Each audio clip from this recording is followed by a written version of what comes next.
Assalamualaikum. Kita continue on question 7C Trial MRSM 2020. Hypertension is a serious medical condition that significantly increase the risk of heart, brain, kidney and other diseases. An estimated 1.13 billion people worldwide have hypertension. Based on research in 2015, 1 in 4 men and 1 in 5 women had hypertension. It occurs when the blood pressure is consistently above 140-90 milligram mercury. Diagram 7.3 shows the regulation of blood pressure in an individual. Regulation of blood pressure. The blood pressure is regulated by negative feedback mechanism. Okay. Lihat, this is the diagram yang diberi soalan. Based on the diagram 7.3, explain how does the blood pressure in an individual is regulated. The question is explain how. Kalau ada soalan explain how, maksudnya dia nak steps by step. Maksudnya kemungkinan ia adalah satu proses, dan untuk soalan ini ia sememangnya adalah satu proses. Proses apa? Proses di mana blood pressure is regulated. Macam mana dia regulated? Menggunakan negative feedback. Apa yang berlaku sehingga ia perlu dikawal? Kita lihat gambar rajah. Yang berlaku adalah blood pressure increase dan blood pressure decrease. Jadi ia perlu dikawal apabila blood pressure tu naik, dan ia perlu dikawal apabila blood pressure tu turun dengan menggunakan negative feedback. Apa yang dikatakan sebagai negative feedback? Negative feedback maksudnya action yang berlaku adalah bertentangan dengan stimulus yang hadir. Di sini stimulusnya adalah blood pressure jadi tinggi dan blood pressure jadi rendah. Markah yang diberi adalah sebanyak 10 markah. Di sini ada dua proses, iaitu apa yang berlaku semasa blood pressure increase dan apa yang berlaku semasa blood pressure decrease. Kamu boleh bahagikan jawapan kamu kepada dua perenggan. Okey, dua perenggan, dan satu perenggan ada 5 markah. Maksudnya peruntukan markah 5 untuk blood pressure increase dan 5 untuk blood pressure decrease. Jadi mari kita lihat bagaimana untuk menjawab soalan ini. Mudah saja. Berdasarkan gambar rajah ini saja. Kita lihat di sini ada blood pressure increase dulu. Kita lihat yang blood pressure increase dulu. Selepas blood pressure tersebut increase, okey, ada anak panah pergi kepada action of effector, tindakan effector. Effector ni ada dua saja yang kita dah belajar. Effector sama ada muscle ataupun hormon. Jadi dalam kes ini kita hanya terangkan berkenaan muscle yang terlibat. Kita tidak terangkan hormon yang terlibat dalam effector. Selepas effector bertindak, maka blood pressure tersebut turun ke mana? Turun ke arah normal semula. Bagaimana kita nak lihat dia punya proses dengan lebih detail? Saya dah tulis di sini. Pertama, kamu kena beritahu what happened when the blood pressure increase. Kena ada sambungkan kat situ above normal. Okey, kalau blood pressure tu increase tapi dia masih lagi normal, mekanisme ni tidak akan terlibat. Tapi sekarang blood pressure mesti increase, melebihi normal. Normal kat mana? Kat sini. Jadi dia meningkat melebihi normal.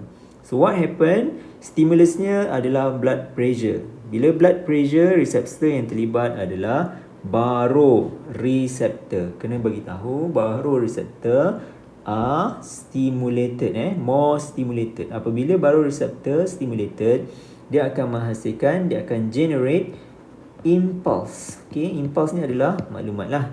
Maklumat ni akan dihantar, transmit ke mana? Cardiovascular center yang mengawal kita punya pernafasan dan degupan jantung, iaitu berada di mana?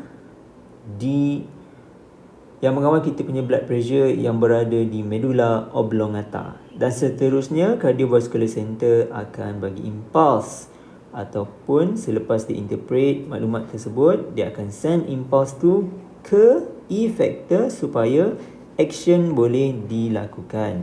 Dan efektor yang terlibat dalam kawal atur ini adalah cardiac muscle ataupun otot jantung dan juga blood vessel. Kita terangkan 2 sahaja sebab markahnya ada 5 sahaja.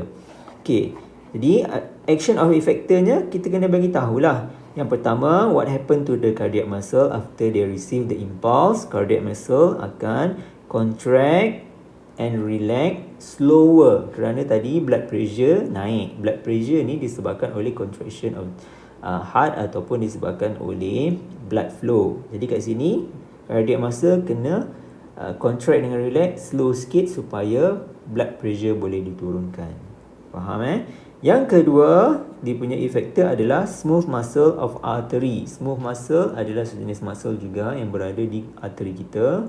Jadi smooth muscle ni akan relax menyebabkan saluran darah kita mengembang sedikit. Proses ni dipanggil sebagai vasodilation. Okey, maka dia punya blood vessel tadi, arteri kamu tadi daripada kecil jadi besar.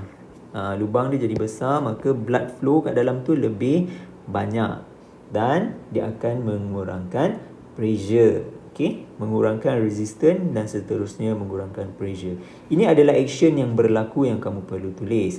Dan selepas itu, apa result dia? Result dia ikut anak panah di balik. The blood pressure will decrease, kena sebut will decrease, tengok anak panahnya bersambung, will decrease back to normal. Kena bagi tahu kalau decrease juga tapi tak back to normal, maka itu bukan negative feedback, dia tak menghasilkan result yang baik. Ke sini kena bagi tahu decrease back to normal. Cukup untuk perenggan yang pertama. Okey, sekarang kita lihat pula apabila normal blood pressure dia turun below normal. Ayat kamu ialah kena bagi tahu yang pertama, blood pressure decrease below normal. Bila dia below normal saja, itu adalah stimulus dia. Dan seterusnya menyebabkan baroreceptor detect stimulus tadi dan dia akan generate impulse. Okey, dan impulse tersebut akan dihantar ke cardiovascular center. Benda yang sama juga, ayat yang sama. Dia menyebabkan impuls yang dihantar ke cardiovascular center tadi menjadi rendah kadar dia. Tadi dia tinggi, sekarang dia dah jadi rendah. Okey, menyebabkan impuls tu dihantar ke efektor untuk tindakan. Apa tindakan dia? Tindakan dia bertentangan dengan apa yang berlaku tadi. Yang pertama, cardiac muscle akan contraction become stronger. Okay, contraction become stronger and faster sebab dia nak meningkatkan balik blood pressure yang dah turun. Semua muscle of artery tadi relax, maka sekarang dia dah jadi contract. Okay, dia jadi contract, dia jadi kecil. Bila dia jadi kecil, proses tu kita panggil sebagai vasoconstriction. Okay, and then kenapa vasoconstriction berlaku? Sebab dia nak increase resistance, okay, of blood flow dan akhirnya resulting in the increase of blood pressure back to normal. Itu saja markah, 10 markah. Mudah kan? Senang je berdasarkan apa yang dia dah bagi dekat sini. Okay, apa yang dia bagi dalam diagram. Mudah je, sangat mudah. Kamu tak perlu panik. Kamu perlu jawab dengan hati yang tenang, minda yang tenang. Okey, baru boleh berfikir dengan baik. Terima kasih.